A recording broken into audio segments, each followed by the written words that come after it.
खंड 2 प्रतिलेखन संख्या 30।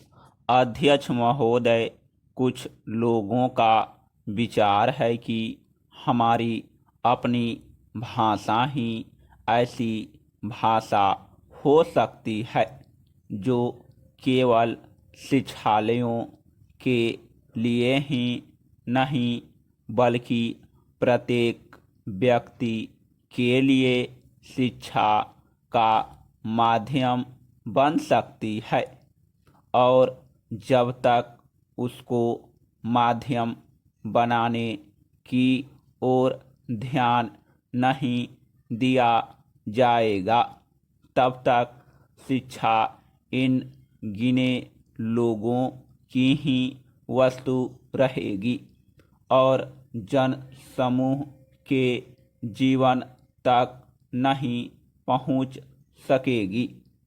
दूसरी विचारधारा यह है कि आज के विज्ञान युग में हम इस देश के यूरोपीय विचारधारा से अलग नहीं रख सकते और न इसका अलग रहना वांछनीय है, और इसलिए कम से कम उच्च शिक्षा अंग्रेजी के माध्यम द्वारा ही दी जानी चाहिए।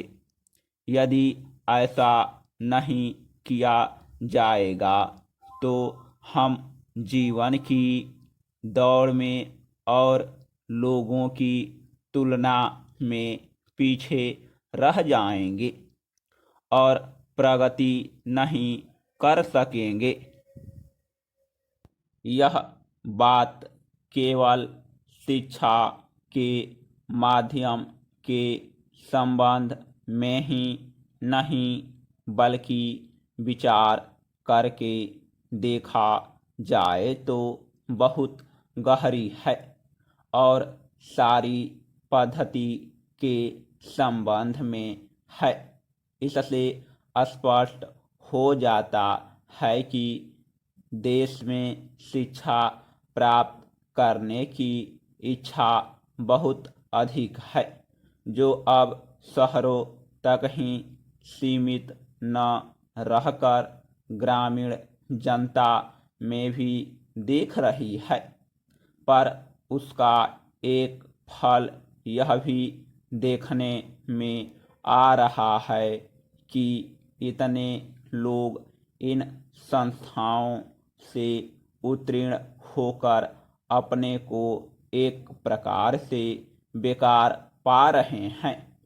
सरकारी नौकरियां अथवा दूसरे प्रकार के काम जो शिक्षित वर्ग को मिल सकते हैं सीमित हैं, और जितने लोग उत्तीर्ण होते हैं उनमें से थोड़े ही लोग उनमें लग सकते हैं या उनमें लगने की योग्यता रखते हैं।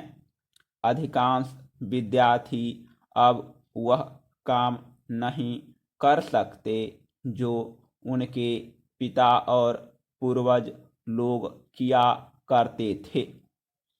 अंग्रेजी शिक्षा के फलस्वरूप उस काम के प्रति उनकी भावना में परिवर्तन आ गया।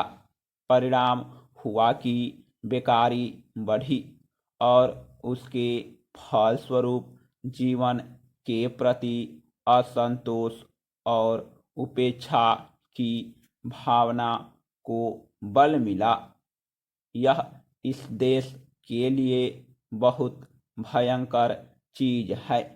इसलिए हम इस विषय पर मौलिक रूप से विचार करें कि जो पद्धति आज चल रही है और जिस पर हम इतना व्यय करके युवक और युवतियों के बहुत बड़ी संख्या में शिक्षित कर रहे हैं, वह आज की परिस्थितियों के कहाँ तक अनुकूल और लाभदायक हैं।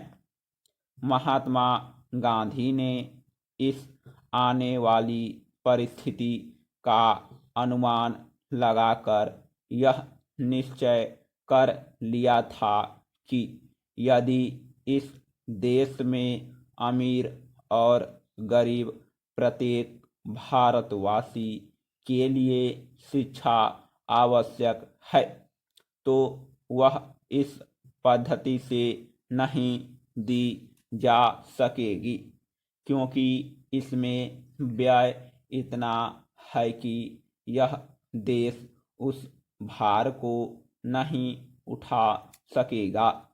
इन्हीं दोनों विचारों से उन्होंने नई तालीम की पद्धति निकाली, जिसको अन्य देशों के उच्च कोटि के शिक्षा शास्त्रियों ने भी शास्त्रीय ढंग से विचार करके उपयोगी और लाभदायक ठहराया।